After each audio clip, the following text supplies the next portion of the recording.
Миллионер Эдвард Беннет был известным бизнесменом, успешным и влиятельным человеком. Его компания приносила ему огромные доходы, и его имя было на устах у всех, кто был хоть немного связан с бизнесом. Он гордился своей карьерой и считал, что успех – это главное в жизни. Однако его жизнь не была идеальной. Когда у него родился сын, Джеймс, все изменилось. Джеймс был глухонемым. Врачи долго не могли точно объяснить, почему это произошло, но Эдвард не мог справиться с тем, что его сын оказался таким. Он чувствовал, что его сын станет слабым звеном, которое не впишется в его амбициозный мир. Эдвард был жесток в своем решении. Он не хотел признавать Джеймса и в конце концов отправил его в интернат для особенных детей. С самого детства мальчик чувствовал себя брошенным и ненужным, в то время как его отец продолжал строить свою империю. Прошло 25 лет. Джеймс, несмотря на свою тяжелую судьбу, стал успешным предпринимателем. Он работал в тени своего отца, изучая бизнес и учась у самых лучших. Он создал свою компанию, которая со временем значительно выросла и стала конкурентоспособной на рынке. Его успех был невероятным, особенно учитывая те трудности, с которыми он сталкивался из-за своей инвалидности. Он научился читать по губам, развил способности, которые позволили ему стать выдающимся лидером, и в конечном итоге купил компанию своего отца. Когда Эдвард узнал, что Джеймс выкупил его компанию, он был поражен. Он считал, что сын не сможет справиться с такой задачей, но оказалось, что Джеймс не только справился, но и сделал это с блеском. Эдвард почувствовал, что его мир рушится.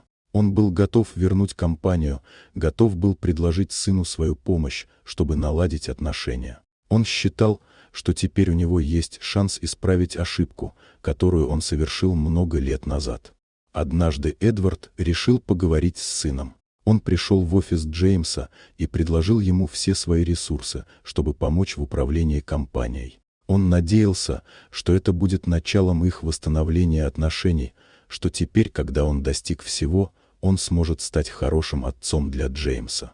Однако Джеймс был холоден. Он не был готов простить своего отца за те годы, которые тот забрал у него. Он посмотрел на Эдварда с такой холодной решимостью, что тот понял: извинения не смогут вернуть утраченные годы. «Вы не можете просто купить меня или мое уважение», — сказал Джеймс. Его голос был тверд, несмотря на то, что он не мог говорить в привычной для всех манере. Он продолжил: «Я построил все сам, и мне не нужно ваше сожаление или помощь. Это моя жизнь, и я горжусь тем, чего достиг».